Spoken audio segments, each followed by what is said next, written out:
différence entre le service et le ministère. Donc, autrement dit, s'il faut contextualiser les choses, la différence entre le service de l'intercession et le ministère de l'intercession, s'il faut spécifier les choses. Et j'ai donc résumé tout ceci en disant « Fais l'œuvre d'un intercesseur ». Dans la Bible, il est écrit « Fais l'œuvre d'un évangéliste ». Donc, j'ai fait un parallélisme en disant « Fais l'œuvre d'un intercesseur ». Amen. Alors, comme il s'agit de faire la distinction entre service et ministère, alors j'ai bien voulu, comme il s'agit d'un enseignement, vous parler des 4 appels de Dieu. Les 4 appels de Dieu. Souvent on entend des gens dire « J'ai l'appel de Dieu, j'ai l'appel de Dieu ». Nous voulons voir un peu ce que c'est l'appel de Dieu pour arriver, puisque lorsqu'on parlera des ministères, ça a forcément un lien avec l'appel. Alors, le premier type d'appel, c'est l'appel à l'existence. Ça, c'est tout le monde sur la terre a eu cet appel-là. Si on existe, c'est que c'est Dieu qui nous a appelés à l'existence. On n'existe pas par hasard, c'est Dieu qui nous appelle à l'existence. Psaume 139, 14, 16. Je te loue de ce que je suis une créature si merveilleuse. Tes œuvres sont admirables et mon âme le reconnaît bien. Mon corps n'était point caché devant toi lorsque j'ai été dans un lieu secret, tissé dans les profondeurs de la terre. Quand je n'étais qu'une masse informe, tes yeux me voyaient et sur ton livre étaient tous inscrits les jours qui m'étaient destinés avant qu'aucun d'eux n'existât. Ce texte veut dire que dès que l'enfant, dès les premières secondes dans le ventre de la mère, pour emprunter le vocabulaire biblique, dans les entrailles de la mère, ben c'est déjà une personne à part et entière. Amen. Les scientifiques nous disent que dans le ventre, ce n'est pas encore un être humain. C'est pas encore un être humain, on peut le tuer, il n'y a pas de problème. Voilà pourquoi nous disons que par exemple les choses comme la pilule du lendemain, qui dès les premières heures de la grossesse attaque la grossesse pour éviter la grossesse, c'est déjà un péché. Voilà pourquoi, c'est une parenthèse, l'enfant de Dieu ne prend pas n'importe quelle contraception. L'enfant de Dieu ne prend pas, quand on veut faire la contraception, c'est normal, mais pas une contraception qui tue. Et la pilule du lendemain à 2 actions, sinon 3. Et l'une des actions, c'est en cas de grossesse, dans les premières heures, tuer. Pour les chrétiens, c'est tuer déjà. Pourquoi? Parce que la Bible nous dit que dès que nous sommes une masse informe dans les entrailles, Dieu nous connaît déjà. Amen, amen, amen. Voilà. Donc, ce qui est sur la terre, c'est que Dieu nous a appelés à l'existence. Et les appels, au fur et à mesure qu'on avance, c'est un triage. Donc, parmi à l'appel à l'existence, Dieu appelle tous ceux qui appellent qui existent au salut. Dieu appelle tous ceux qui existent au salut. Par exemple, l'apôtre Paul a été appelé au salut. Qui es-tu, Seigneur? Et le Seigneur dit, je suis Jésus que tu persécutes. Il serait dû de jamais qu'on les aiguillons.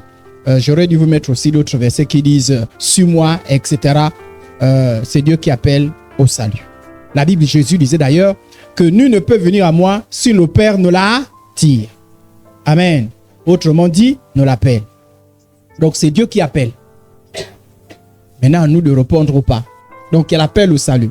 Ça, là encore, c'est réservé à tous les êtres vivants. Donc, on ne peut pas appeler quelqu'un qui n'existe pas encore. Si tu existes, l'appel est adressé. Mais à partir du 3e appel, c'est plus tout le monde qu'on appelle. Le 3e appel s'adresse à ceux-là qui ont accepté l'appel au salut. Amen.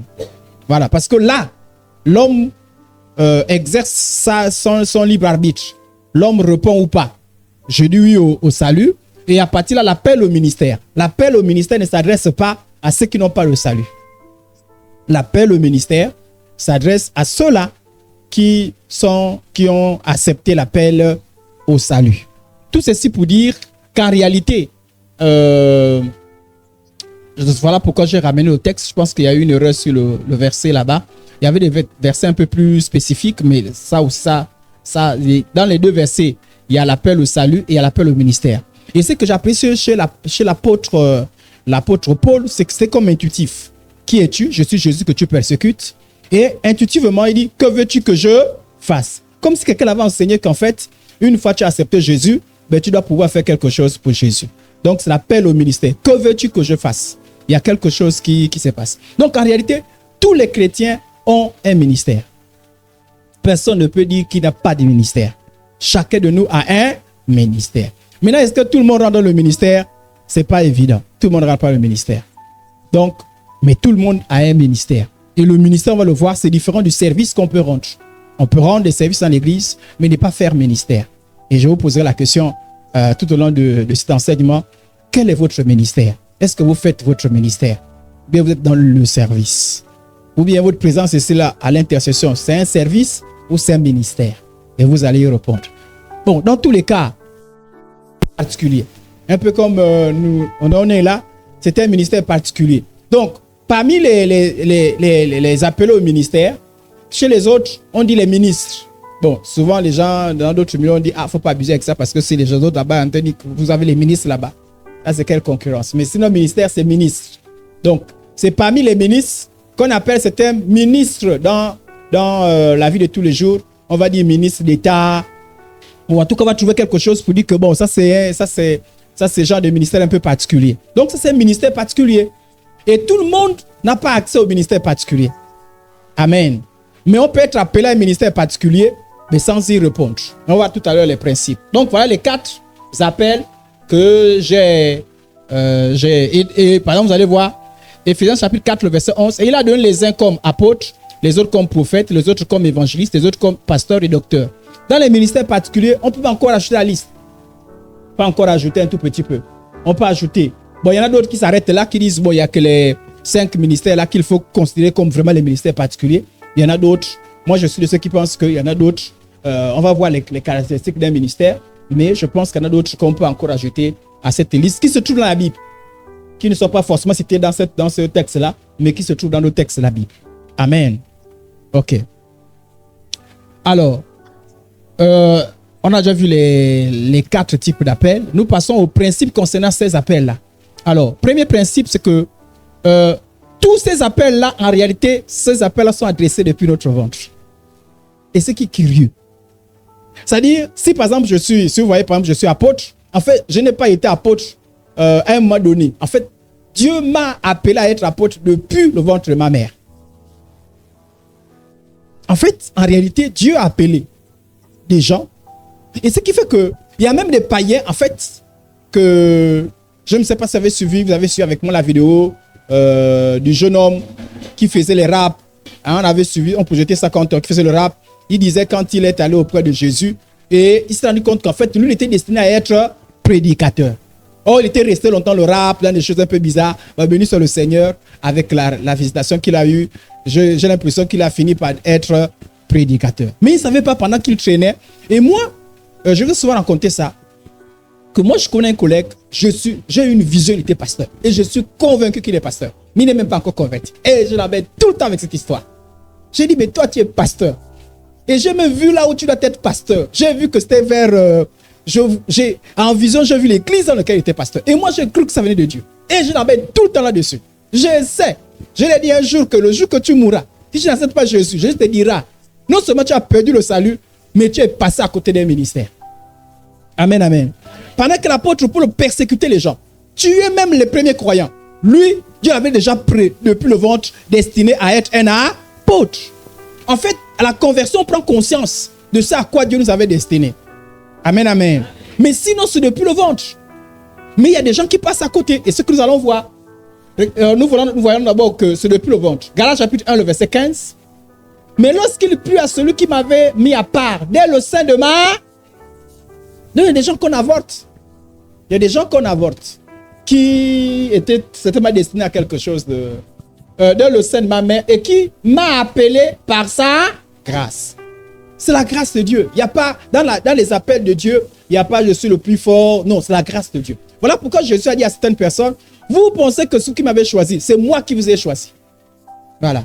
C'est moi qui vous ai... Donc, même vous qui êtes là, ne pensez pas que oui, un jour, j'ai pris conscience, je suis allé à l'église. Même quand tu as fait ça, c'est Dieu qui a fait en sorte que tu prennes conscience. Amen.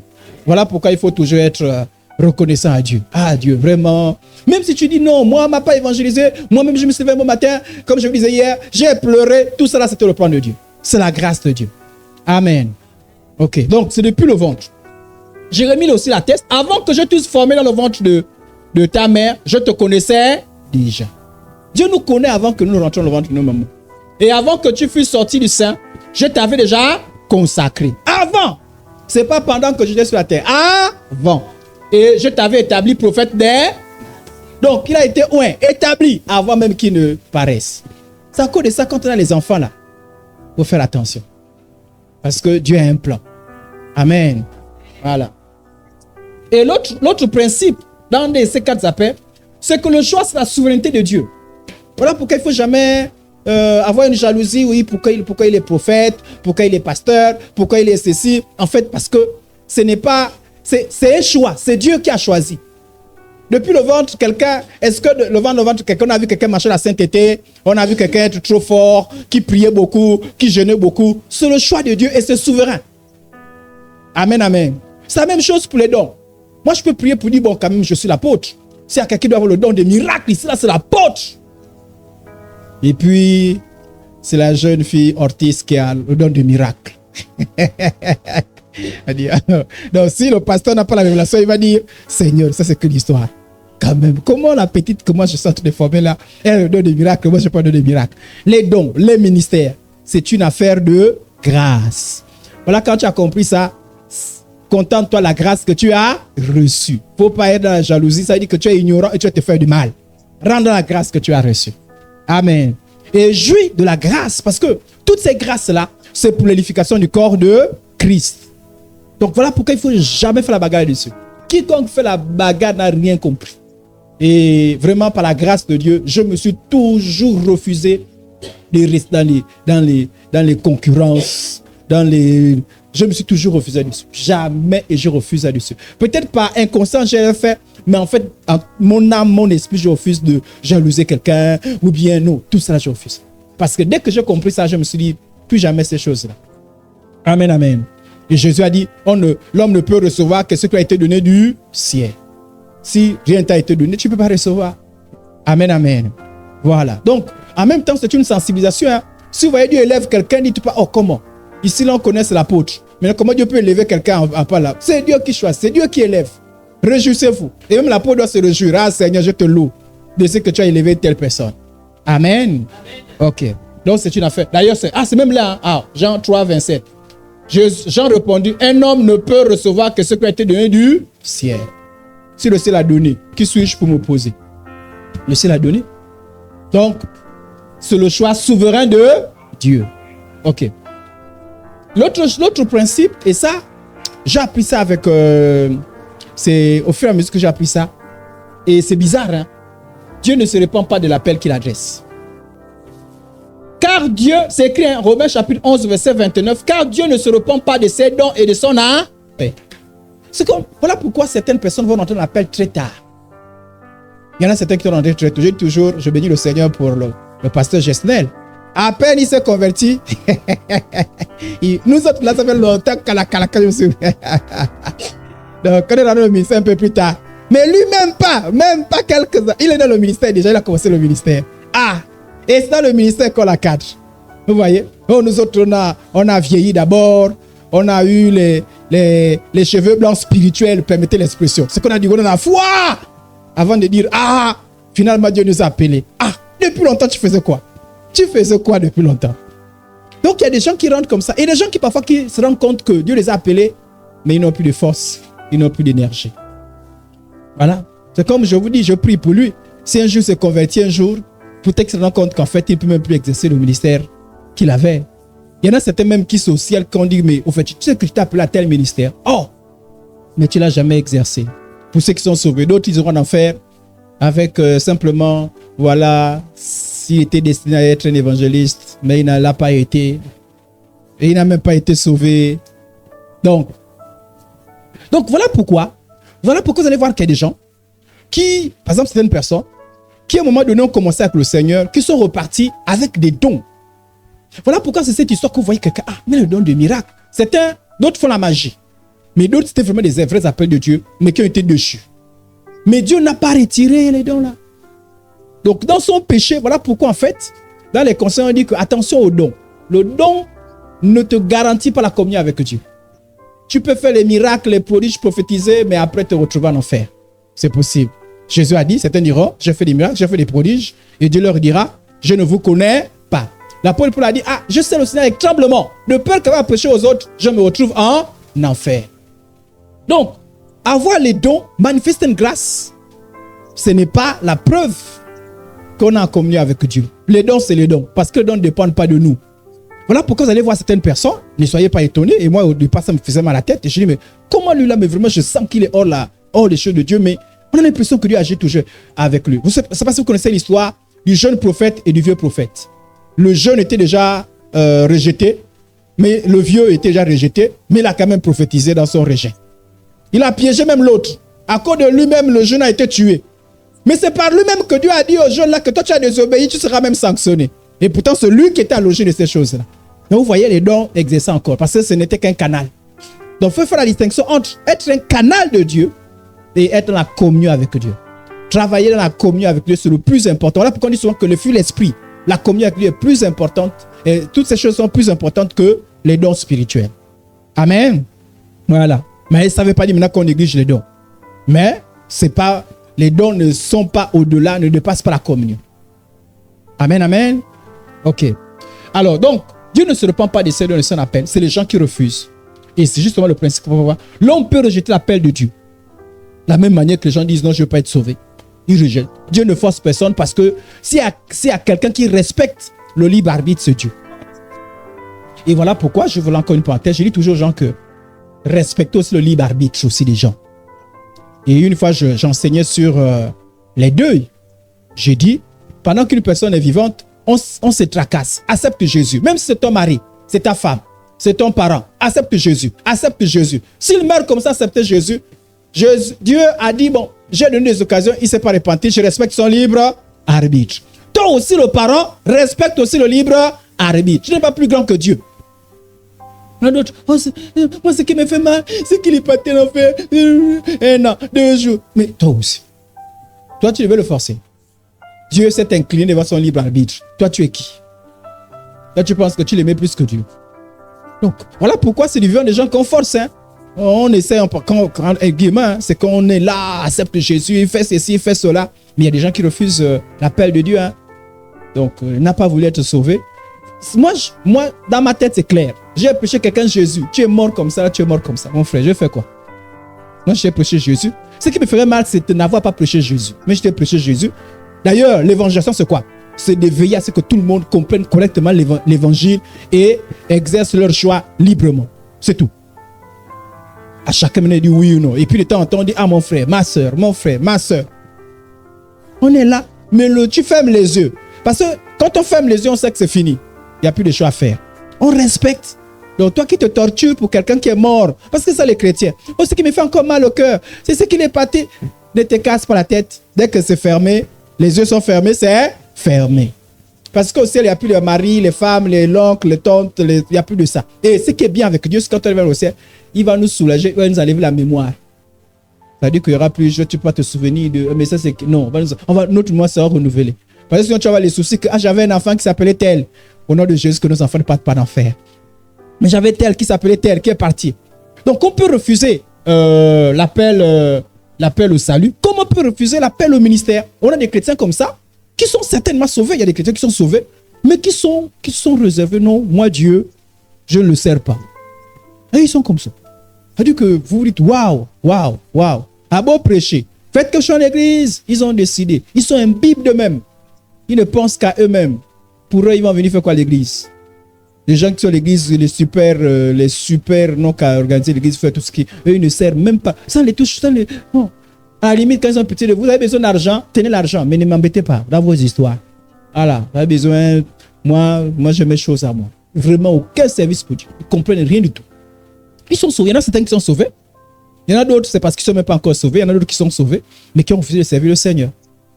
Mais il y en a d'autres aussi qui ont appelé un ministère particulier. Oui. Ça dit que Dieu te dit, toi là, tu vas pas servir comme tous les autres. Et ça sonne bien dans tes oreilles. Mais tu es là, parce que tu dis, moi, pasteur. Peut-être parce que je te souviens que tu te moquais de tous les pasteurs. Et ça te coupe. Tu dis, comment? Moi, maintenant, on va se moquer de moi. Jamais. Il y a des gens, Il y a des gens qui luttent. Vous avez entendu parler de l'histoire de Jonas? Il va là-bas, il dit jamais. Là-bas, et quand tu l'appelles, moi je connais un frère, il a l'appel, c'est un frère, moi je crois qu'il est sauvé. Et il sert le Seigneur. Mais lui, je sais que lui, il a l'appel particulier. Mais la main et vous savez, quand vous restez avec un appel particulier, votre vie est bizarre. Je vous dis. Parce que, c'est-à-dire que même toi-même, tu peux avoir tout, l'argent, tout, mais tu sens quelque chose qui manque chez toi. Il y a quelque chose qui manque. Et même les gens, les spirituels savent que, c'est comme moi, quand je regarde, je sens que, le frère. Mais vous savez, à un moment donné, il y a des décisions qu'il faut prendre très tôt. Mais comme il a raté aujourd'hui, là, pour rentrer dans ça. À un moment donné, c'est compliqué. Hein? Ça dit qu'il y a beaucoup de choses. Donc, il y a des gens qui luttent avec les appels. Dieu les a appelés, mais ils sont là, luttent avec les appels. Donc, il y a des gens. C'est pas. Vous savez, l'histoire des appels particuliers, c'est pas. On ne décide pas. À partir d'aujourd'hui, on décide que tel est devenu pasteur, tel prophète. Tu feras le service de pasteur, mais tu n'es pas appelé au pasteur. Oh, tu peux ça ne se trafique pas. Mais quand tu as l'appel, il y a des gens qui refusent. Il y a des gens qui ont l'appel. Dieu les a choisis. Ils ne savent même pas pourquoi. Et même ils ne savent pas pourquoi Dieu les a choisis. Ils auraient voulu être tranquilles, venir. Mais Dieu a dit que toi là, je te mets à part. Et ils ont refusé. Et dans leur vie, il y a quelque chose qui manque. Ils sont comme Jonas. Ils ont l'impression que Dieu les combat tous les jours. C'est-à-dire que ce n'est même pas Satan, c'est Dieu qui les combat. La plupart des gens qui ont accepté l'appel au ministère, hein, Dieu les a combattus mal. Quand Dieu t'a choisi ta poitrine, il doit te combattre. Tu parles là-bas, boum. Tu parles là-bas, boum. Jonas, il prend le bateau, les gens ont les problèmes.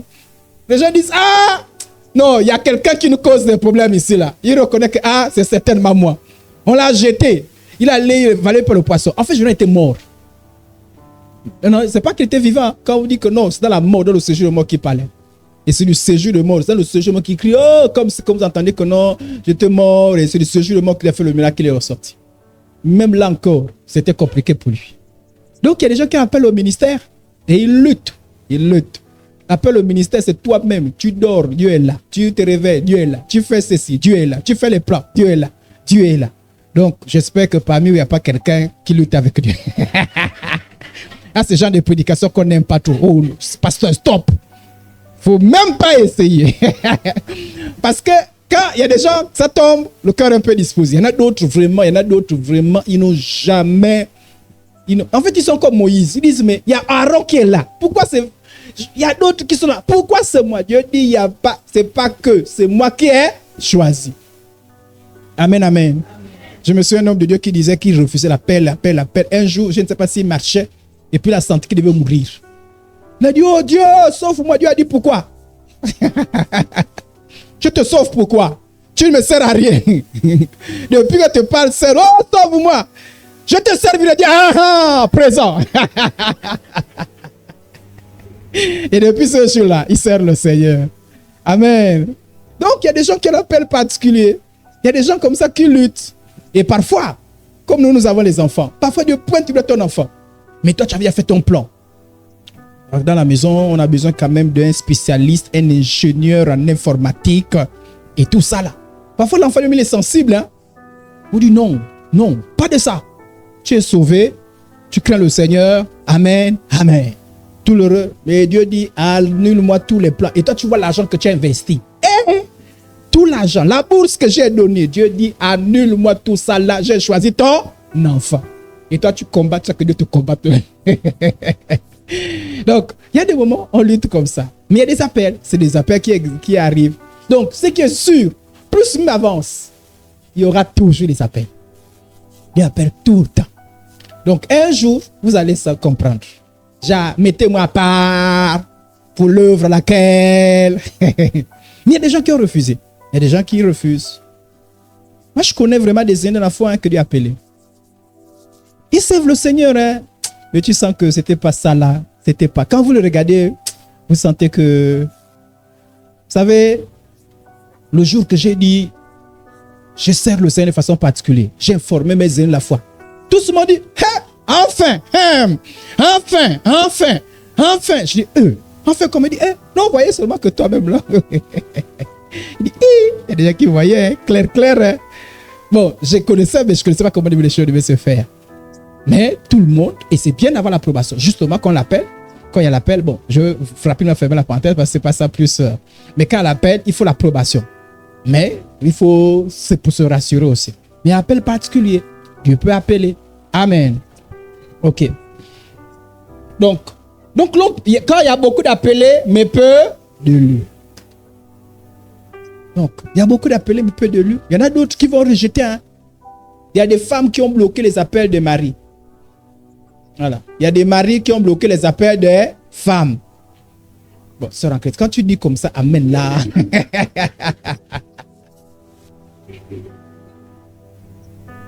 Toi, tu es au cadre comme l'autre. Tu dis que tu vas. Quoi hein? Et il y a même ceux qui les appellent bizarres. Hein? Il y a même certains que Dieu dit abandonne tout. Et ça, c'est encore plus grave. Hein? Ah oui. Hein? C'est-à-dire que Dieu te donne clairement. Et appel n'est pas forcément égal à abandonner tout. Il n'y a pas forcément ça. Mais il y en a certains que Dieu donne spécifiquement. Il dit je ne veux pas les mélanges. Tout. Tu sens. Quelqu'un disait qu'il gagnait. Ah, il gagnait beaucoup d'argent. Il était comme il ne gérait pas une seule entreprise. Il gérait plusieurs entreprises. Et on lui demande d'abandonner tout ça là. Ah! Tout ça là. Pour revenir à vivre par la foi. Si ça fera rendre au gloire au Seigneur. Pendant qu'on n'avait pas besoin de la foi. L'argent, les primes, beaucoup de choses, des avantages. Tu repars. Parce qu'avant de se construire quand même quelque chose, mais vraiment c'est difficile au début. Hein. Donc, mais parfois les choses comme ça, la femme dit, pardon, moi, mes enfants, il y a même d'autres qui ont menacé. Hein. Ils disent, tu rentres dans l'histoire de ton Dieu là. On est déjà sauvé. On mange, on prie, on sert le sein à l'église. Toi, ton histoire, si tu fais ça, je t'abandonne. Ah oui, il y en a certains qui ont fait ça. Hein. Qui ont dit, je t'abandonne. Clair. Il y en a certains qui ont dit, oh, la femme, c'est valable, hein? Mari comme femme. D'autres qui ont dit, hé, toi là, tu rentres dans tes choses là, je t'abandonne. À cause de ça, souvent quand nous encadrons nos enfants, on dit, si tu sens des choses, il ne faut pas prendre n'importe qui. Demandez, mademoiselle, quand je suis venu à Airblend, je lui ai dit, moi je suis un bishop. Donc, si tu sens que dans ta vie, il n'y a pas besoin de bishop, il ne faut même pas dire oui. Parce que moi je suis un bishop. Là où le vent souffle, je pars. Amen.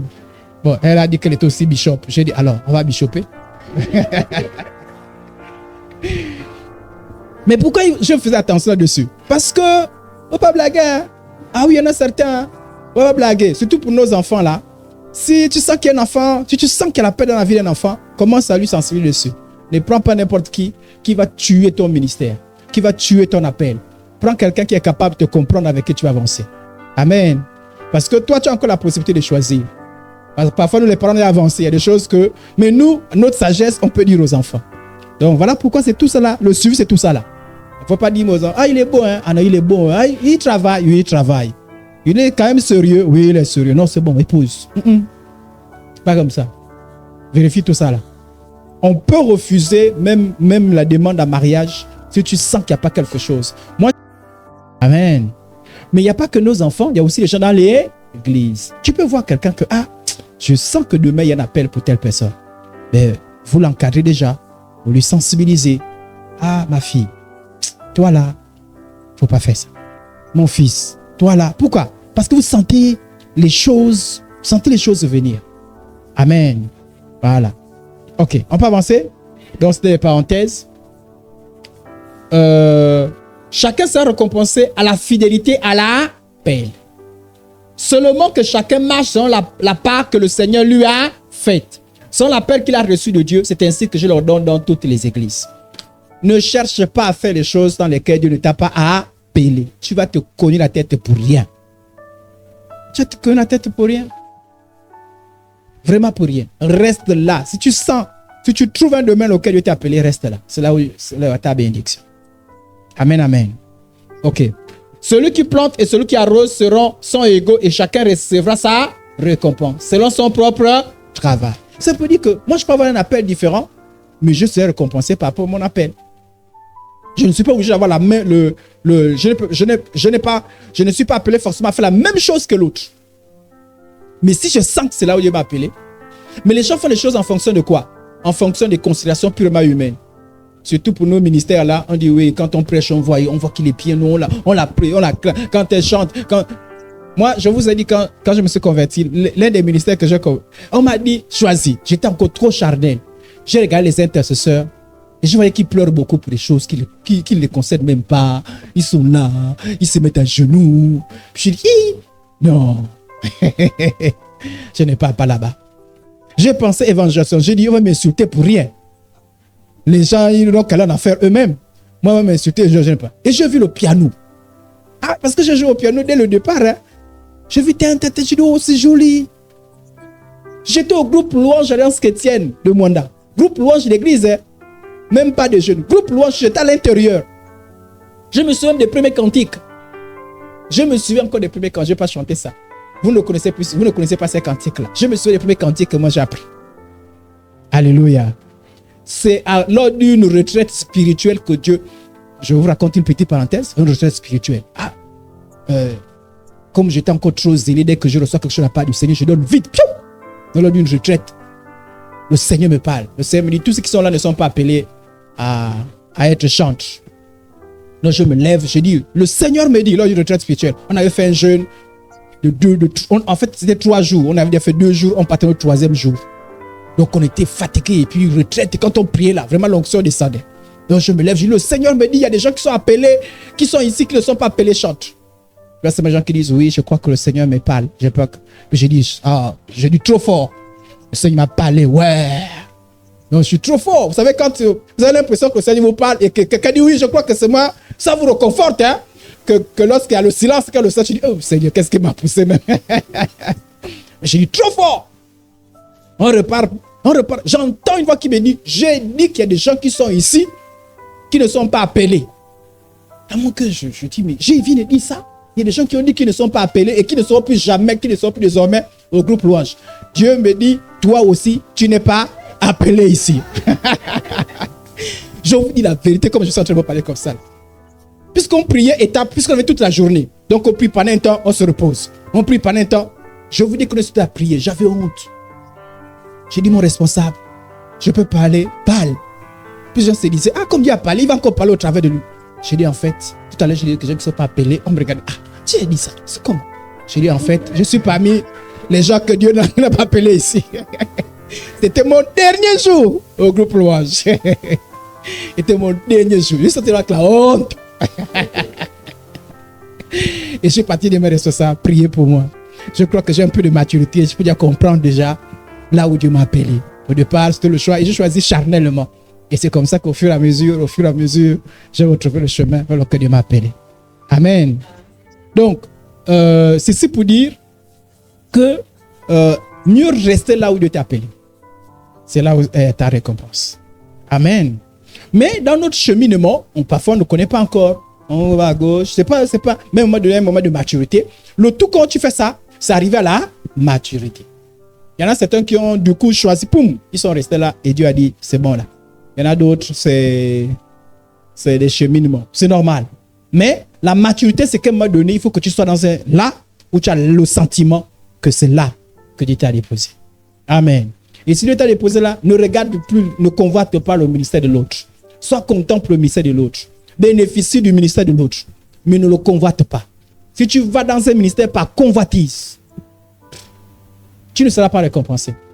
La Bible dit que les récompenses, c'est comme de la matière qu'on va éprouver par le feu. Il y en a certaines choses qu'on a fait qui va ressembler à la paille. C'est-à-dire, si tu as fait, c'est là, c'est présent. Mais quand on met le feu, tout se brûle. Donc en fait, c'est pour dire que toutes les œuvres que tu avais fait, ça ne sert à rien. Et l'apôtre Paul disait, si je fais des grands dons, je donne des grands biens, si je n'ai pas l'amour, ça ne sert à rien. De la même manière, quand je fais certaines œuvres qui ne produisent rien du tout, parce que les motivations ne sont pas bonnes. Amen. Ok. On avance un peu. Les conditions de la récompense. Si je le fais de bon cœur, quand tu as l'impression que... Voilà pourquoi je parle de motivation.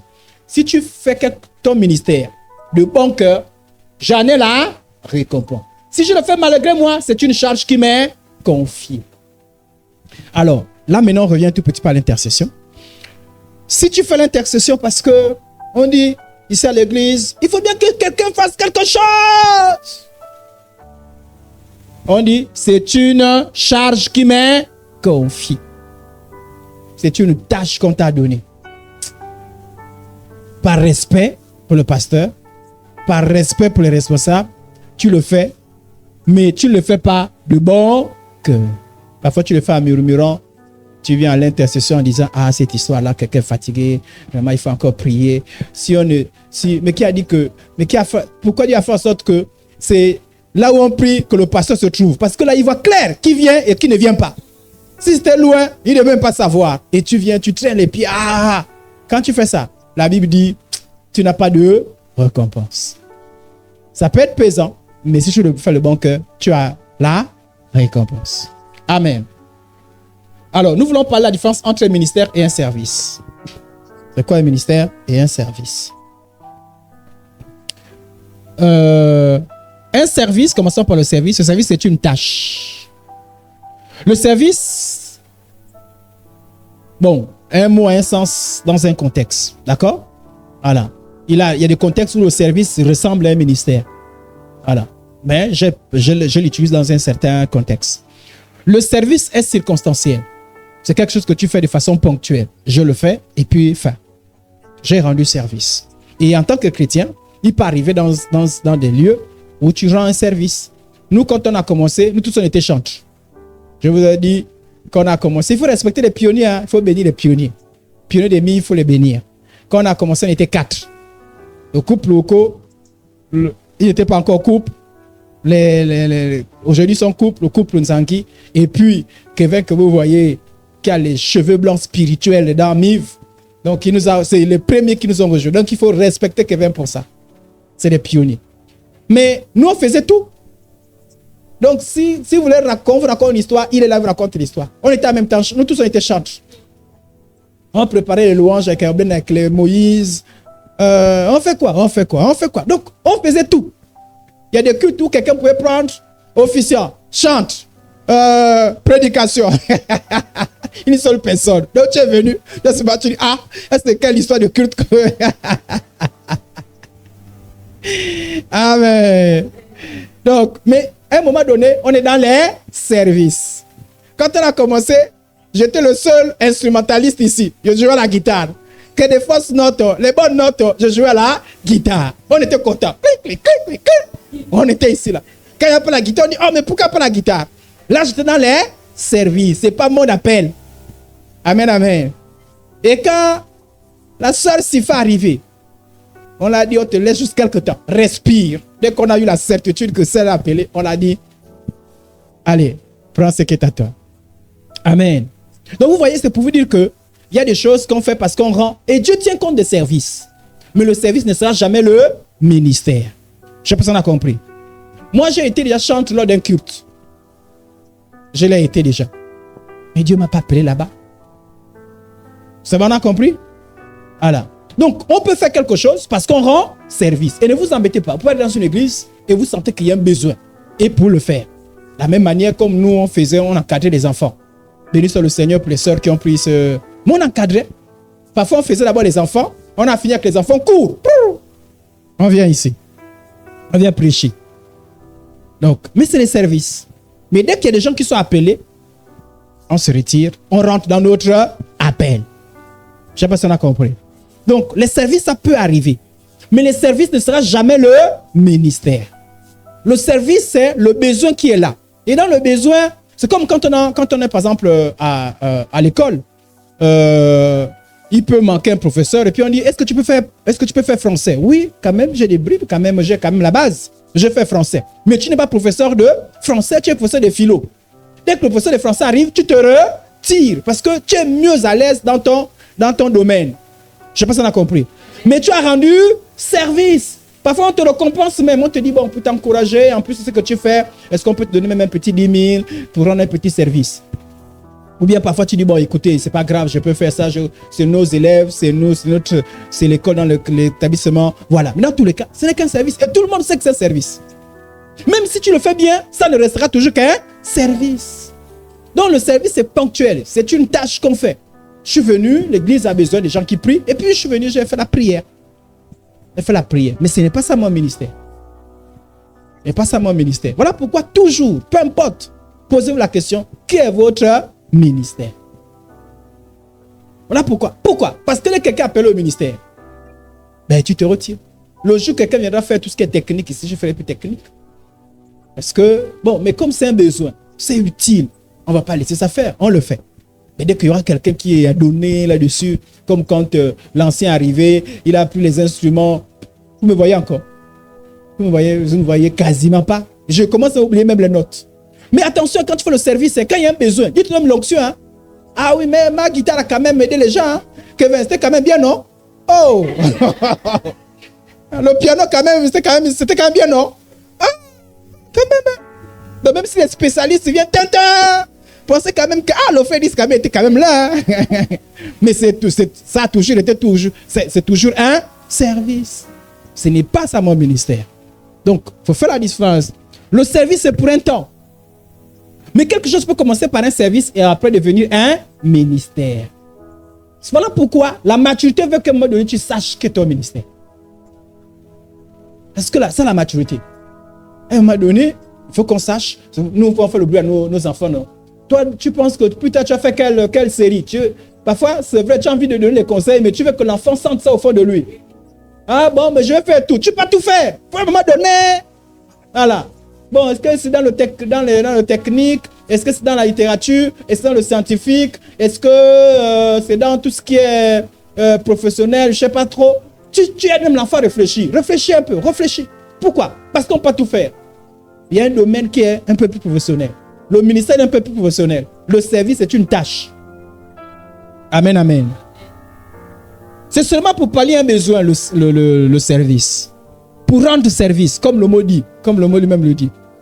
On est dans le service, on est comme un exécutant. Parce que, bon, on fait quelque chose juste pour un temps et après, la responsabilité est parfois même partielle. Ce n'est pas le cas pour le ministère. On agit quand on demande. Le service, c'est ça. Bon, le pasteur a demandé de faire ceci, on va le faire. Nous tous là, je pense qu'un peu les pionniers là, tous, on a fait l'école du dimanche. Mais je me demande, Kevin, tu as encadré les enfants la dernière fois, c'était quand? Ça fait longtemps. Mais pourtant, quand on faisait la liste de ceux qui doivent aller encadrer les enfants, il était à l'intérieur. Il allait, on le laissait là-bas, débrouille-toi là-bas. Voilà. Mais il a rendu service. Si un jour il y a un besoin, on va dire, allez, repars. Alléluia. Donc, le service, c'est ça le service. Le ministère, c'est un travail. Et quand on parle d'un travail, il y a une carrière. Dans le ministère, il y a une carrière. Et parfois, nous nous battons, on dit, on ne respecte pas mon plan de carrière. Quel est mon plan de carrière? Il y a une carrière, c'est tracé. On évolue, on progresse. Mais il y a une carrière. C'est ça le ministère. Le ministère, on parle de progression et d'évolution. Il y a une carrière. Amen, amen. Le ministère, c'est là où le domaine dans lequel tu es, entre guillemets, professionnel. C'est un peu comme les médecins. Il y a les médecins généralistes, mais il y a des médecins. Le médecin qui est par exemple cardiologue, il peut voir un malade, mais sa spécialisation, c'est le cœur. Je ne sais pas si on a compris. Voilà. Donc le ministère, c'est un peu comme une spécialisation. Tu peux prier, tu peux faire ceci, tu peux faire cela. Mais c'est quoi ton ministère? C'est important, à un moment donné, de savoir ministère. Ministère, c'est une carrière. C'est une carrière. Dans le ministère, il y a comme un plan de carrière, entre guillemets. J'ai mis ce mot-là pour qu'on se comprenne. Et dans le ministère, tu as l'obligation de progresser. Vous voyez, si moi j'avais fait d'instrumentaliste un ministère, j'aurais progressé déjà. Hein? Je ne sais pas si on a compris. J'aurais progressé, j'aurais pris tout mon temps. Parce que je sens que j'ai l'obligation. Vous avez l'obligation de progresser dans votre ministère. C'est une obligation. Dans le service, tu rends le service. Mais dans le ministère, tu as l'obligation de progresser. Tu as l'obligation de t'améliorer. Si tel est ton ministère, tu t'améliores. Et ça se voit aussi. Comment on sait que quelqu'un, ça c'est son ministère. C'est-à-dire qu'il comprend que c'est son ministère. C'est son attitude aussi. D'ailleurs, j'arrive. Parce que c'est là où on entre arrivons. N'oubliez pas que dans le terme, il y a la conscience du ministère. Je prends conscience que c'est ministère dans l'instant où je sens que je m'améliore. Parce que si un non professionnel s'améliore, tout à l'heure, je parlais du professeur de français de philo qui a fait français, s'il fait mieux français que toi, s'il apprend plus que toi, s'il étudie français plus que toi, et s'il évolue plus que toi dans le domaine du français, et toi tu es que stade 0, c'est que tu as un problème. Je ne sais pas si on a compris. Amen, amen. C'est que tu as un problème. Quand tu es ministère, tu prends des initiatives. Le ministère, c'est personnel. Ça dit que c'est toi et Dieu. Je sais que c'est ça à quoi Dieu t'a appelé. Et c'est au-delà d'une église. C'est au-delà. Ça dit que le ministère se déplace avec toi. Professeur de français, celui qui fait français juste pour rendre service, quand il va ailleurs, on lui reconnaît, on dit tu es professeur de philosophie, n'est-ce pas? Mais pourtant, il a fait français ailleurs. Je ne sais pas si on a compris. Parce que dans ses papiers, dans son identité, entre guillemets, c'est professeur de philosophie. Donc, il peut ne pas aller faire français ailleurs. Mais quand tu es professeur de philosophie, ça va te poursuivre. On te reçoit en tant que professeur de philosophie. Ton ministère est collé à toi. Si tu vas ailleurs, voilà mon ministère. Je me présente ainsi. Je m'appelle Idriss. Voilà ce que Dieu m'a appelé à faire. Maintenant, si il y a un besoin, je le fais. Maintenant, si on dit, bon, pour l'instant, on a plus besoin, est-ce que tu peux nous rendre service? Je rends service. Mais voilà, c'est à quoi Dieu m'a appelé. Les apôtres ont dit, bon, on doit s'occuper des veuves, des orphelins, mais établissez les diacres. Nous, on l'a fait déjà. Mais normalement, notre appel, c'est la prière et puis la parole. Donc, établissez des gens pour que nous, on se focalise sur notre appel. Je ne sais pas si on a compris. Le ministère, tu le défends. C'est ça à quoi Dieu t'a appelé. Et le ministère engage ta responsabilité personnelle directe. Le ministère, ce n'est pas une histoire de groupe. Si tu appelles à l'intercession, qu'on dise réunion d'intercession, qu'on dise jeûne et prière, qu'on dise, comment on appelle ça, on va faire, comment vous appelez la chaîne de prière. Qu'on dise ça ou pas, je suis conscient du ministère. C'est pas lié. Parce que quand tu n'es pas un ministère, si par exemple on dit, bon, pendant tout un mois, on ferme la classe, le comité de l'intercession. Si tu sens que ça s'éteint avec toi, c'est que tu n'as pas encore la conscience du ministère. C'est-à-dire, le ministère, voilà pourquoi souvent je vous dis, c'est la vérité. Je vous dis la vérité. J'ai dit que personne ne peut éteindre ce que Dieu m'a appelé à faire. Personne.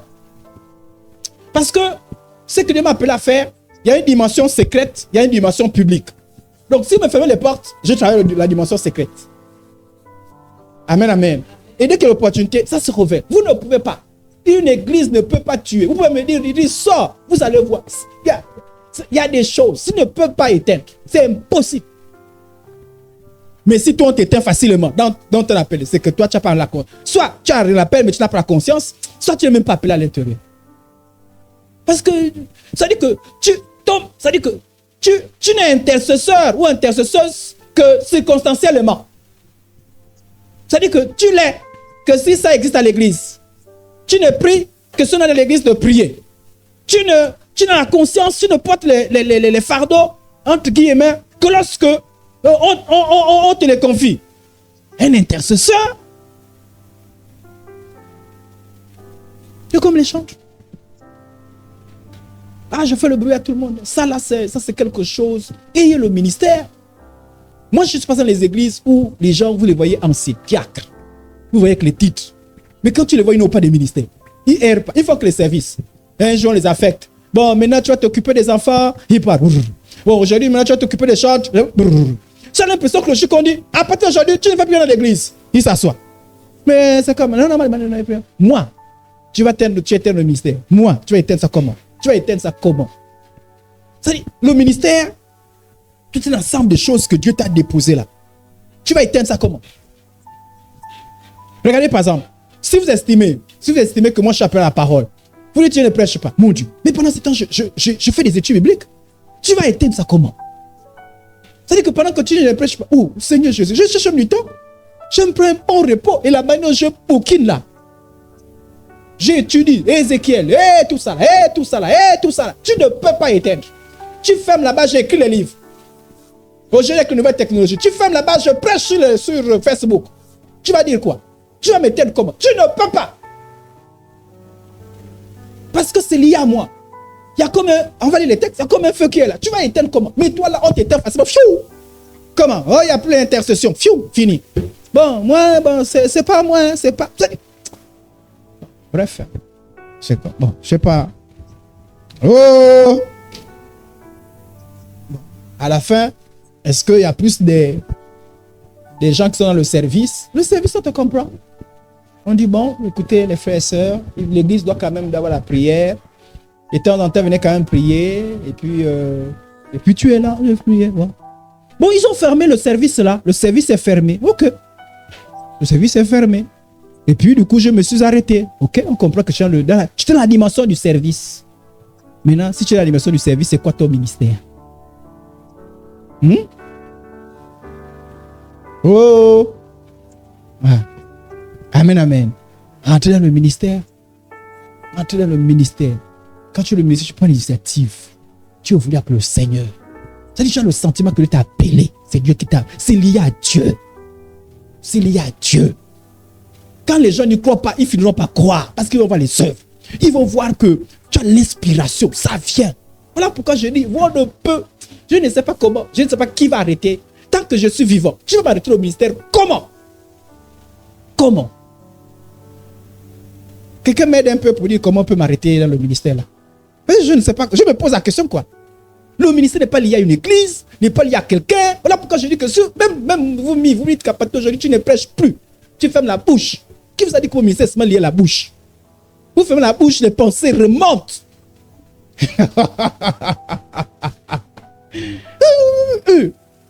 Ça va créer. C'est comme l'eau. Jésus a dit, Jésus a pris l'image du vent. Le vent souffle il souffle. On entend, on ne sait pas en train de partir. Tu vas fermer comment? Le ministère? Tu vas fermer ça comment? Mais vous avez dit que vous tirez le ministère. Je vous taquine, je vous parle vrai. Alors, mais vous avez dit que vous êtes le ministère. Vous, au ministère, on était ça facilement comme quand on a talent comme frère, soeur. Bon, tu sais, hein, le ministère que les circonstances s'éteignent là. Toi, ça, c'est quelle circonstance qui va éteindre le ministère? Dis-moi une circonstance. Quoi? Qui va éteindre le ministère? Cite-moi une circonstance qui va éteindre le ministère chez moi. Mais pourquoi chez toi, dès qu'il y a un problème, c'est fini. Le ministère, c'est... Ça dit que toi, le ministère, vous partez en congé. Oh non, mais non. Bon. Papa, on est là, on regarde, on dit, ça connaît ça, je vous dis, quel est ton ministère? Parce que les gens ont l'impression qu'il est dans la dimension du service. Cette dimension du service, c'est l'enfantillage. Tu es dans la dimension du service. Tous ceux qui se convertissent, on ne met pas tout ça dans le ministère. Dans le service. On dit fais ça, fais ça, fais ça. Vous n'avez pas entendu que Jésus était charpentier? À 30 ans, on avait dit qu'on vous a encore dit qu'il est parti faire, il est allé faire le bois encore. Rien du tout. Il faisait pas là-bas, il part là-bas. Et puis on disait viens ici. Et un jour il dit, savez-vous pas qu'il a fait l'œuvre de mon père? On a dit viens ici. Il s'est rappelé qu'il a 12 ans. Il est reparti. Mais un autre jeune est venu le chercher. Il a dit, voilà, mon père et ma mère. Et c'est que la parole là. Je suis dans le ministère déjà. Femme, que me veux-tu? Quand vous êtes dans le ministère, vous défendez votre ministère. Vous incarnez votre ministère. Et vous marchez avec votre ministère. Quand vous êtes là, on sent que le ministère est venu. Mais si l'intercession n'existe qu'à cause du groupe, ça dit que l'intercession, ça dit que quand vous n'êtes plus en groupe, on a l'impression que, bon, moi, on va encore prier comme dans l'église là, tout le monde a arrêté l'intercession. Donc, l'intercession n'existe plus.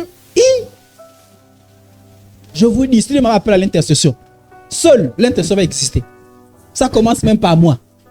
Qui vient, vient. Mais le feu va prendre. Parce que j'incarne le ministère. Je vous dis, quand tu incarnes le ministère, c'est-à-dire quand tu viens, le ministère vient. C'est-à-dire que quand tu viens, ton ministère vient. Dans l'église, on sait qu'il y a tel ministère. Il y a des gens comme ça. Et parfois, il y a des domaines parfois qui n'existent pas dans l'église. Mais quand ils arrivent, le domaine vient dans l'église. Parce qu'ils transportent le ministère. Donc, arrêtez avec l'histoire des services. Ça peut commencer à un moment donné, poser la question. Bien, vous dites, bon, pour l'instant, je suis dans le service. Mais si tu es dans le service, pour l'instant, quel est ton ministère? Et si c'est ton ministère, mais quitte la dimension du service, n'agis pas comme quelqu'un dans le service. Mais tes ministère, le ministère, c'est pour toute la vie. Tu ne fais qu'évoluer et progresser. Alléluia. Le service, c'est juste pour un temps. Je vous ai dit que je joue au piano. S'il y en a encore besoin, je vais jouer au piano. Je prie seulement que je n'oublie pas. Mais ce n'est pas ça mon ministère. Mais il y a des gens que Dieu a appelés dans ce domaine-là. Amen. On peut facilement abandonner le service, mais difficilement le ministère. Regardez. Si je dis je ne fais plus mention de lui, je ne parlerai plus en son nom. Il y a dans mon cœur comme un feu de bourreau qui renferme dans mes os. Je me force le contenir et je ne le puis. Le ministère, en fait, entre guillemets, il est plus fort que toi, il te domine.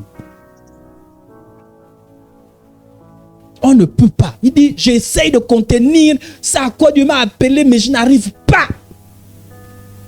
Mais toi, facilement, les problèmes de la vie, c'est-à-dire qu'il y a des moments où même, pendant un mois, tu n'es plus intercesseur.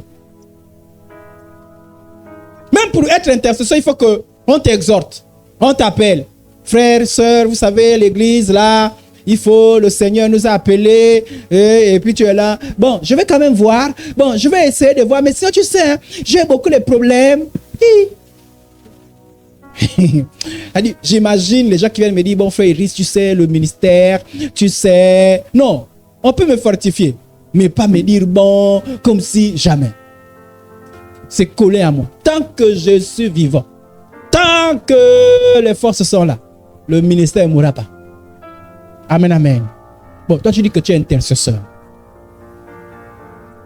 Est-ce que tu as la dimension du service ou la dimension du ministère? Est-ce que tu as l'enthousiasme du ministère même quand tu as l'impression d'être seul? Ou bien toi, ton ministère ne vit que lorsque tu es en groupe? Tu ne pries que lorsqu'on demande de prier. Mais si on n'a pas demandé de prier, toi tu ne pries que parce que forcément il faut que tu sois à l'église. Quelqu'un a le ministère, même si tu es à Libreville, tu vas prier. Tu vas chercher donne-moi les thèmes. C'est toi qui harcèles les gens. Donne-moi les thèmes. Je n'ai pas pu me déplacer. Je suis à Libreville. Donne-moi le thème. Parce que c'est dans ton cœur. Tu portes ça. Mais dès que tu as des situations qui te bloquent, c'est fini. C'est pas moi. Hein? C'est pas moi. C'est pas moi. Bon, les hommes matures, on te pèse déjà. On sait que, Seigneur, aide. Encore la dimension du service. Car l'amour de Christ me presse. Parce que nous estimons que si un seul est mort pour tous, tous sont donc morts. Quand tu as appelé au ministère, c'est par amour pour Dieu. Et tu portes cela dans ton cœur. Amen. Le ministère est collé à la personne. Il ne s'exerce pas seulement à l'église. Il s'exerce partout où tu te trouves. C'est-à-dire, tu ne pries pas à 2h du matin parce qu'on a dit qu'à partir de 2h, tout le monde prie. Tu pries à 2h du matin parce que le ministère, le Saint-Esprit a dit, lève-toi et prie. Tu n'es pas seulement quelqu'un qu'on dit, il faut prier. Tu as besoin, c'est-à-dire que toi-même, tu n'as pas besoin de prier. Par exemple, le matin, tu arrives au culte pour dire que, bon, là, je prie parce qu'on a décidé que, c'est le matin, je prie. Toi-même, tu sens le besoin, tu perçois les choses. Le Saint-Esprit est à toi. C'est ça la dimension du ministère. Alléluia. Voilà pourquoi je vous ai dit qu'à ce qui me concerne, quand je vais quelque part, les portes s'ouvrent. Là, je me présente comme ça. Je me dispose, je n'ai jamais forcé quelque chose. Mais je me présente. Je suis. Je laisse le temps de m'éprouver. Mais mon ministère rentre. Je ne me souviens pas où j'ai fait un mois quelque part sans que mon ministère ne soit venu. Je ne me souviens pas. Mais toi, ton ministère, si les vacances, c'est 2 mois. Ton ministère s'arrête avec les... Ça arrêté là. Et il reprend. Même quand tu reviens en mandat, il faut qu'on t'exhorte. Frère, l'intercession. Ah, j'ai perdu l'habitude. Sœur, j'ai perdu l'habitude. Là, vraiment, dimension de service. Bon, comme tu as la dimension, c'est bon, quand on t'exhorte, on dit, bon, rentrons dans la tâche. L'église, oui, l'église en a besoin. Parfois, on amène toute l'église à faire l'intercession parce que l'église en a besoin. Mais quand tu es dans le... Moi, j'ai vu les gens. Je veux dire que je rends toujours le témoignage. J'ai vu Maman Rose Massombo. Cette dame-là, tu sentais que elle était vieille, mais elle priait et priait et priait. Tiens, est-ce qu'elle a besoin de programmes? Elle n'attendait pas les programmes d'église. Quelqu'un qui est dans le service attend les programmes d'église. Quelqu'un qui est dans le ministère n'attend pas les programmes d'église. Tu n'as pas besoin qu'on t'exhorte longtemps. C'est là. Que quelqu'un soit là, quelqu'un ne soit pas là, c'est là que tu portes ça. C'est une histoire entre toi et Dieu. Tu as la conscience. Alléluia. Quel est ton ministère? Si l'intercession est un ministère, pourquoi tu restes dans la dimension du service? Car une seule personne peut bousculer les choses. À plus forte raison, 2 ou 3. Mais pourquoi votre nombre, je vous taquine, hein, je n'ai pas dit que vous ne le faites pas, mais je vous taquine. Pourquoi votre nombre, vous avez l'impression que vous pleurez encore. Oh, c'est quelle histoire? On n'a pas besoin d'être nombreux. Le ministère, c'est toi. C'est ce que Dieu a mis dans ton cœur. Marche avec cette conviction. Tu peux pas servir Dieu de façon occasionnelle. Alléluia. Il faut que ce soit là dans ton cœur. Il faut que ça bouillonne. Il faut que tu aies un plan, il faut que tu aies des idées. C'est ça le ministère. Moi, je ne fais pour moi-même aucun cas de ma vie, comme celle m'était précieuse, pourvu que j'accomplisse ma course avec joie. Et le ministère que j'ai reçu du Seigneur Jésus, d'annoncer la bonne nouvelle de la grâce de Dieu. Il dit pourvu, ce qui importe pour moi. Quelqu'un incarne le ministère, il est préoccupé par le ministère. C'est même lui qui vous rassure. Même quand il y a des problèmes, ce qui vous rassure, ça là, je vois. Vous sentez qu'il est préoccupé. Mais les gens qui abandonnent le ministère, en fait, entre guillemets, ce qu'on appelle le ministère, ils abandonnent le ministère. J'ai trop mes problèmes. Et parfois, dans tes problèmes, tu oublies le ministère. Mais tu es tranquille. Lui, il a dit que ma vie, c'est-à-dire que, il dit, pour moi, je ne fais aucun cas de ma...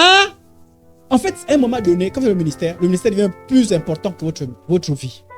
Je vous dis, vous portez ça dans votre vie. Vous pensez ça. Mais quand tu oublies le ministère, tu oublies les choses. Tu oublies, j'ai mes soucis. Ça se passe comment? Je ne sais pas si... Prochainement, je vous parlerai typiquement du ministère d'intercession. Parce que là, je vais parler de façon générale.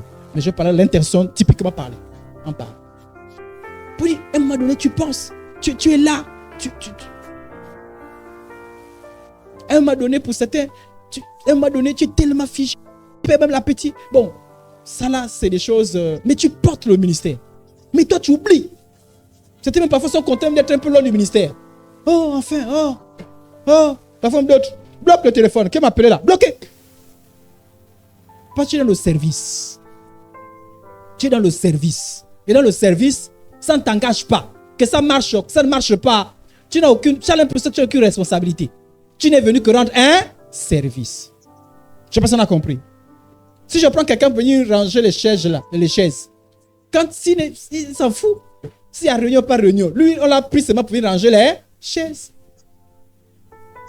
Mais moi, je ne peux pas être... Moi, il faut que je veille à ce que cela ça fait.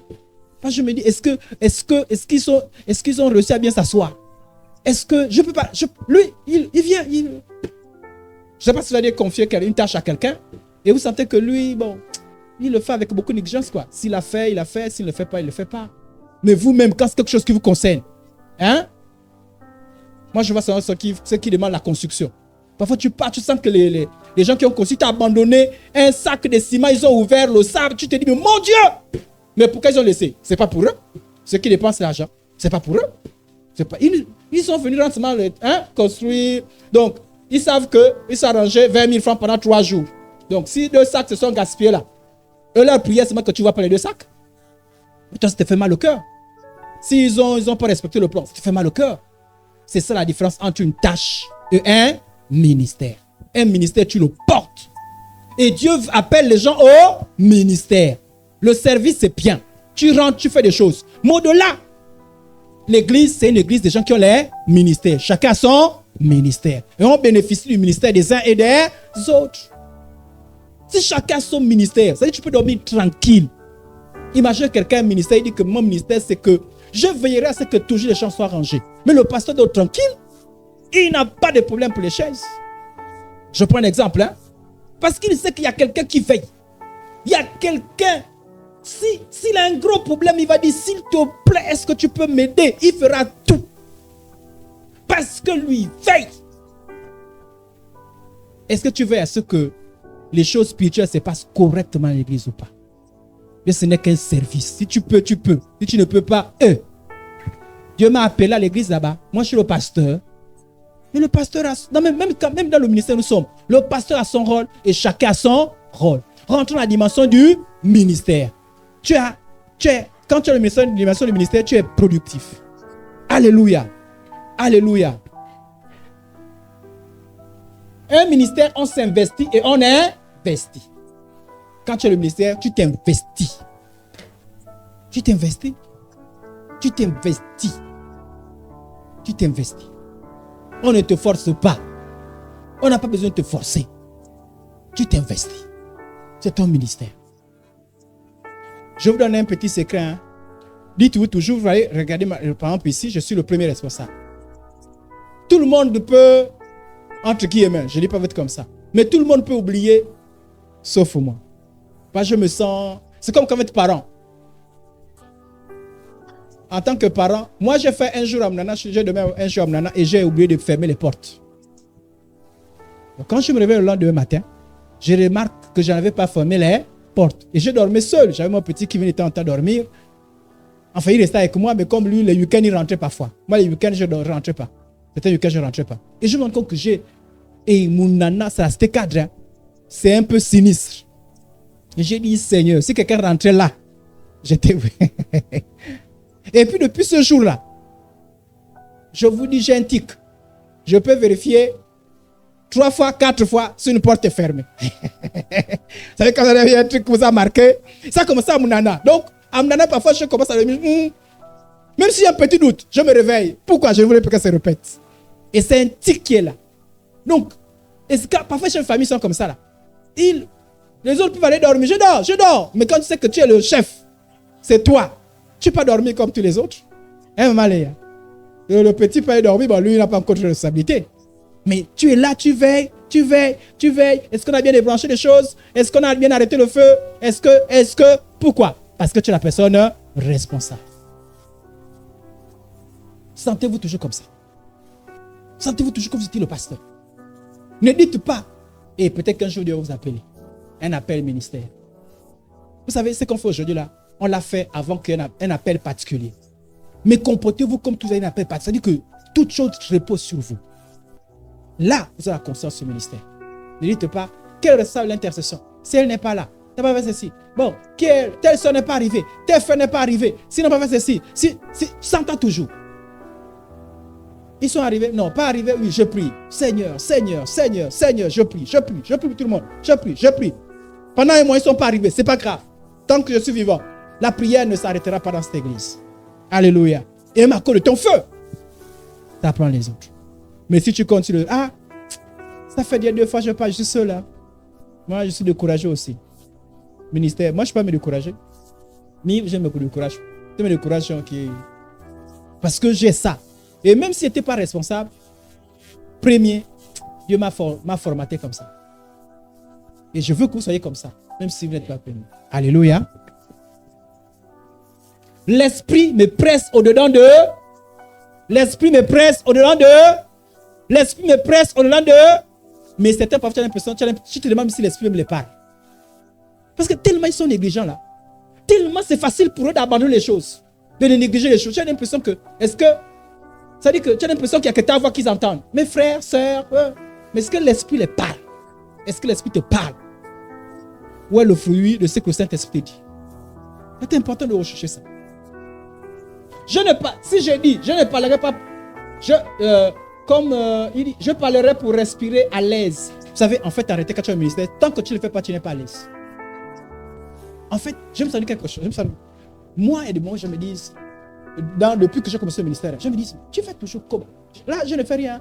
Demandez à ceux qui étaient avec moi. Parfois, je peux faire lundi, mardi, mercredi, jeudi, vendredi. Je prie. J'exhorte. Je prêche. Je visite. Bon, c'est vrai que parfois, je me souviens, les membres qui me disent, ça va, tu vas tenir. Mais quand je rentre chez moi, je ne sais pas, mais je suis content. Non, je suis content quand je fais les choses de Dieu. Vous ne pouvez pas savoir.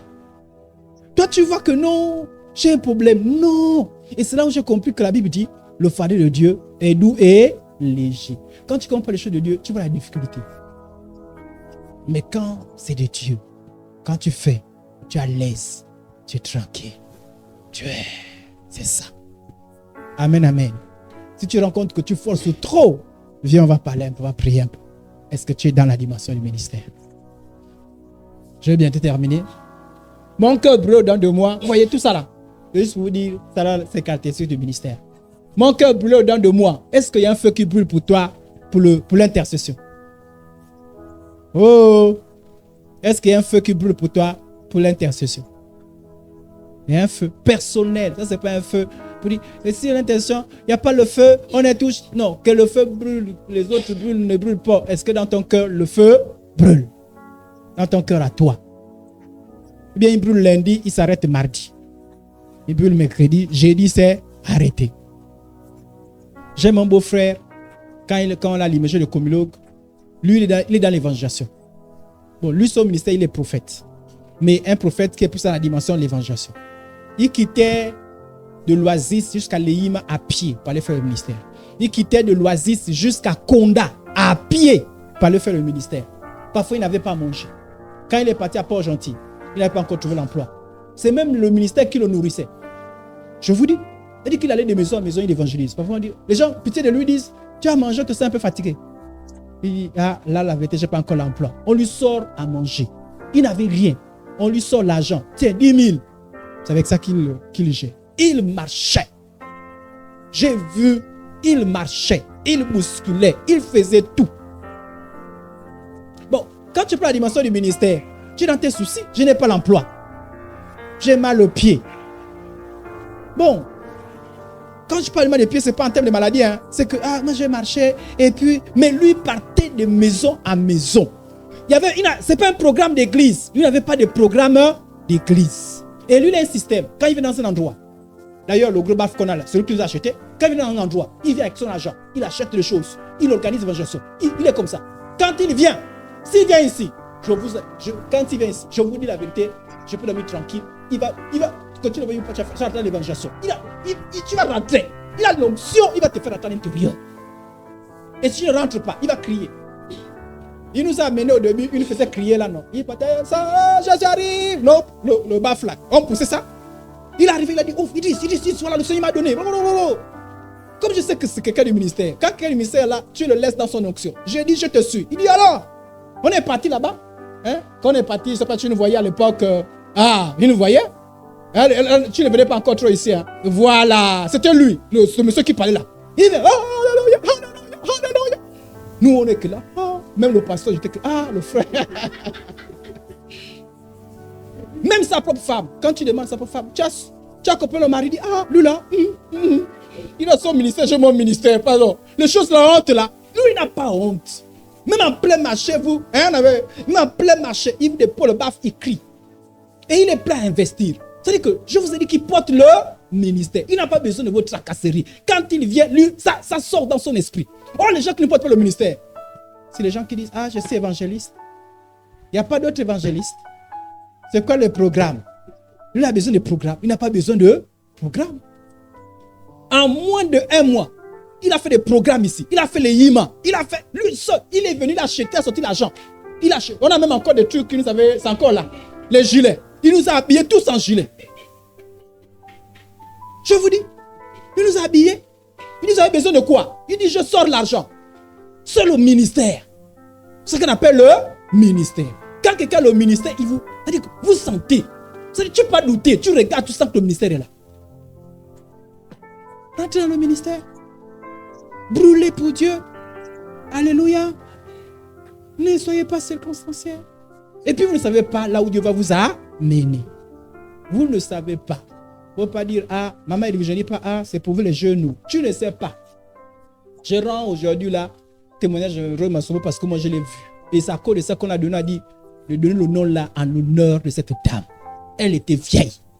Elle a prié. J'ai vu. J'ai vu cette dame.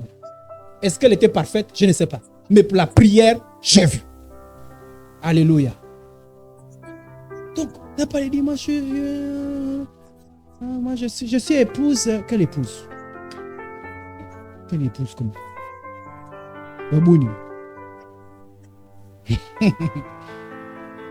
Alors, on finit avec ce point. La constance au ministère. Un intercesseur, une personne qui croit fermement l'action de Dieu à travers la prière. Un intercesseur, c'est quelqu'un qui croit la prière. C'est quelqu'un qui croit que Dieu exauce les prières, c'est l'intercesseur. Voilà pourquoi. Je vais aller un peu vite. Mais Dieu me permettra, même si après 6 mois, je reviendrai chez vous. Vous parlez spécifiquement de l'intercession. Les intercesseurs qui ont les doutes là. J'ai un problème avec toi. Parce que toi, pour votre travail, c'est la prière. Si toi, tu doutes de l'efficacité de la prière, c'est comme si vous allez voir un chirurgien. Il dit non, les opérations, je doute qu'on peut opérer quelqu'un et puis la personne sort de là vivant. Ah! Toi-même, tu doutes. Ah non. Et tu veux comment? Et c'est maintenant que te dire, non, chirurgien, ça arrive, non.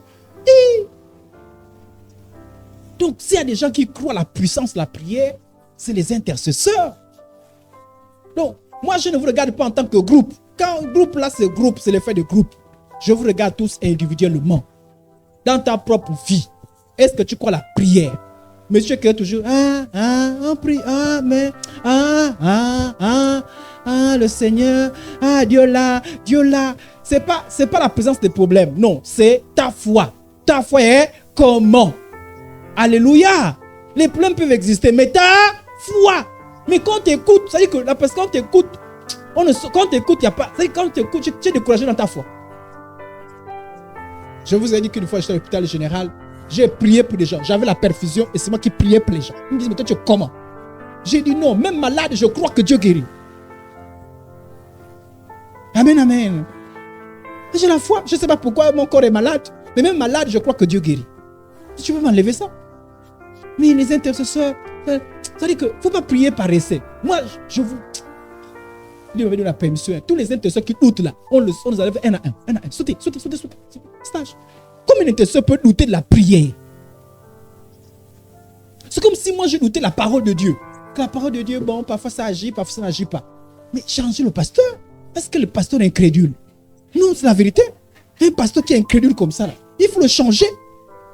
Il vous dit, bon, vous savez, la parole de Dieu, là, il ne faut pas trop mettre le cœur dessus. Et au nom de Jésus, parle de là. C'est comment? Amen, amen. S'il y a des gens qui croient à la prière, c'est vous. Est-ce que ça veut dire qu'il peut arriver des problèmes? Mais doutez là, vous devez croire. Sinon, vous venez faire quoi ici là? Si vous ne croyez pas la prière, vous venez faire quoi ici? Vous passez votre temps pour rien. Vous devez croire qu'en prière, les choses peuvent changer. Les choses peuvent bousculer et tout ça. C'est ça la prière. Sinon, vous venez seulement pour essayer. On prie quand même parce qu'on prie. Voilà pourquoi on dans nos services. Donc, comme on a dit, on a dit qu'on doit faire quelque chose. Que je dois faire quelque chose. Mais sinon, croire à la prière. Vous devez croire que j'ai parlé à Dieu et Dieu peut faire des choses. Amen. Croyez. Fortifiez-vous dans la foi.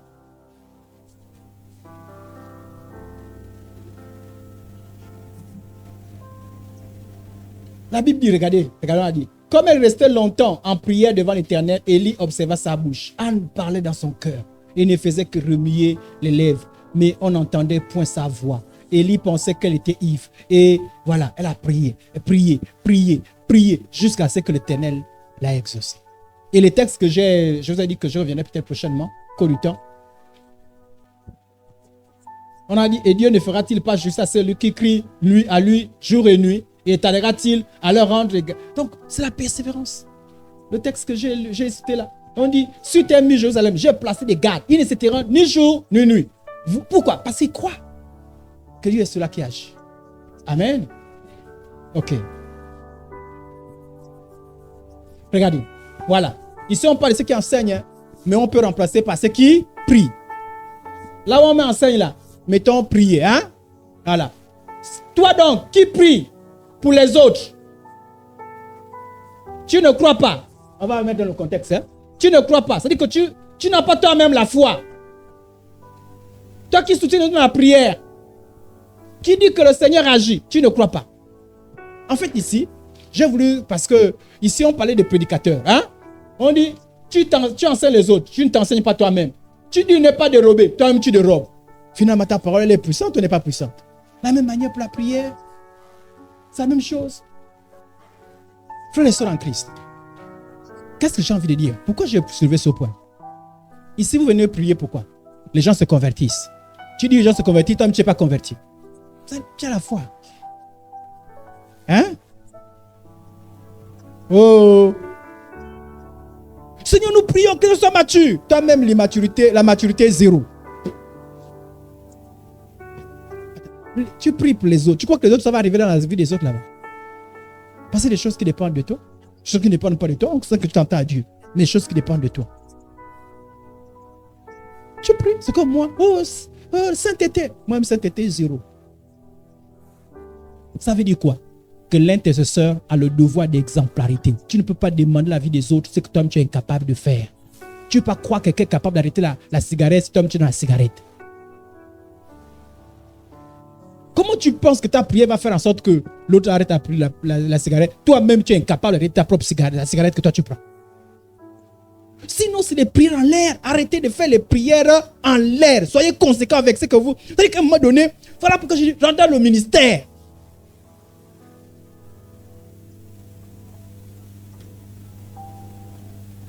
Un intercesseur ne critique pas, ne murmure pas, mais prie.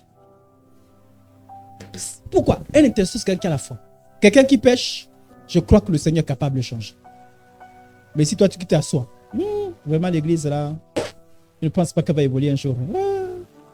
Les gens que façon, bruyant. Laisse. Toi, tu sais que tu prieras. Ton Dieu est capable de changer les choses. La Bible dit, Simon, Satan vous a réclamé. Quand moi j'ai prié pour ton enfant que ta foi ne défaille, point. Un intercesseur qui a peur de Satan et des démons. C'est bête, hein? Puis toi tu as peur de Satan et des démons. Les autres qui sont censés ne pas être intercesseurs vont être comment? C'est-à-dire que tu finis de prier, mais maintenant tu parles des démons, des sorciers. Et tu pries pour les autres que les autres. Seigneur, nous prions pour les gens qui sont oppressés. Seigneur, qu'ils soient libres. Oh Seigneur. Mais toi après, oh le sorcier, j'étais là, j'ai entendu tac. Puis yeah. Non ouais, Bonnie, vraiment. Et je n'aime pas ça, demande à ma femme. Je n'aime pas les gens qui ont la foi pour les autres et qui n'ont pas la foi pour eux-mêmes. Je n'aime pas ça. Ça dit quand tu dis les autres, ça dit que tu exhortes bien les autres. Non mais sœur, sois fortifiée sœur. Le Seigneur a dit que si tu crois en lui, ça ira. Alléluia. Mais quand c'est toi, vous savez les frères et les sœurs. Toi quand tu me parlais, tu faisais des sketchs ou tu étais sincère? Moi, j'ai horreur des sketchers. Et tu ne crois pas, reste là, on va t'exhorter. Voilà, il ne faut pas faire les sketchs. Montre que tu as des problèmes. Je vous vois. Oh, je vous vois les intercesseurs. Vous, quand vous priez, je vous vois. Alléluia, le Seigneur vivant. Alléluia. Après, je vous vois un à un dans vos vies. Je vous vois comment vous comportez. Je vois. Si je vois que vous êtes faibli devant les choses. J'entends comme vous parlez. Je vous dis, hein, j'entends comme vous parlez. Je vois comment vous allez. Si je vois la faiblité, je vous soupèse. Pourquoi? Parce que j'entends des intercesseurs la foi. Alléluia. Je veux la foi de la part des intercesseurs. J'ai une jeune soeur que je taquine souvent. Mais si elle passe là devant, même le prédicateur, j'ai menti. Alléluia. Jésus dans la tempête. Jésus n'a pas craint. Jésus est là, il était calme. Jésus s'est levé, il a calmé la tempête. Alléluia. Tu dis, wow. Mais quand tu regardes sa vie, dès qu'un problème arrive, souviens-toi que tu nous as dit Jésus dans la paix. Oh! Au nom de Jésus, nous brisons. Mais quand tu as des problèmes, vous savez les frères, ce qui m'arrive, les sorciers, ils m'ont bloqué, ils m'ont attaché. C'est-à-dire que moi j'ai envie de te dire, pardon, ne provoque pas les sorciers, mets-toi de côté. Parce que quand toi tu es là, tu les provoques. Ne les provoque pas, reste caché. Si tu n'es pas fort, ne pars pas. Oh! Ah, que Dieu nous aime tous. Soyez vrais. Amen. S'il y a des gens qui croient, ce sont les intercesseurs. Même ils ont dit que Satan lui-même en personne est venu te visiter. Dis au nom de Jésus, je ne crains pas. Mais si tu dis ça t'est venu, oh, ça t'est venu. On a dit qu'il va m'attendre demain à 16h. Mais toi, quand tu pries là, tu pensais quoi? Satan prend tes bagages, je te lève. Il est sous nos pieds. Oui, écrasé. Satan écrasé. Et on te dit que il attend à 16h et tu as peur. Mais continue avec écrasé. Alléluia. Je reviendrai peut-être. Je vais m'arrêter avec lui. S'il y a des gens qui croient à la prière, ce sont les uns. Quand vous avez des gens qui croient à la prière, qui croient que quand ils le prient, les choses se passent. Mais c'est qui? Elle dit qu'est-ce que la bouche, quoi. Je vous ai dit, je n'aime pas ça. Je demande à ma femme, j'ai horreur de ça. Parce que moi, quand tu me parles comme ça, la tempête, oh, alléluia, Jésus a dépouillé les dominations. Moi, je me dis, ah, il y a quelqu'un qui croit. Je m'appuie sur toi. Ah oui, hein? Je vois Dieu, mais je te vois aussi. Ah oui, je dis la vérité. Je dis, waouh. Mais quand je vois, tu fais l'inverse.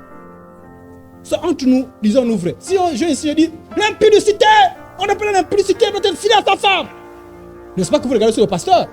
Mais si après vous le voyez sur le pasteur, il fait tchouk, vous dites, ah, si lui fait ça, ce n'est pas nos maris qui prêchent là qui vont rester. C'est lui qui prêche ça. Ne soyez pas comme ça. Là pourquoi il faut fortifier ta foi. Il faut avancer dans la maturité. Alléluia. S'il y a quelqu'un qui croit à la prière, ce sont les intercesseurs. Qui croient que par la prière, les choses sont renversées. Et ils sont plus que vainqueurs. Ne soyez pas fébriles. Parce que c'est là, vous dites que Dieu vous appelle à là. Il y a des choses que vous comprenez, il y a des choses que vous savez. Parce que vous êtes là. Je vous ai dit que si moi je suis le premier à douter la parole de Dieu, c'est-à-dire comment je parle, vous sentez le doute, vous sentez que moi je crois pas que la parole est capable de transformer. Vous allez quoi? Comment? Changez-le. Aime à la prière. Quand il y a un problème, montre que toi-même tu crois que par ta prière les choses peuvent changer. Montre que Dieu est fidèle. Montre que Dieu est grand. Montre que Dieu est bon. Montre que Dieu est puissant. Mais quand tu entends, quand tu écoutes, on est découragé. Quand tu entends seulement. Et on est habitué avec les sketchs. Que Dieu nous fortifie. Amen. Baissons la tête et prions.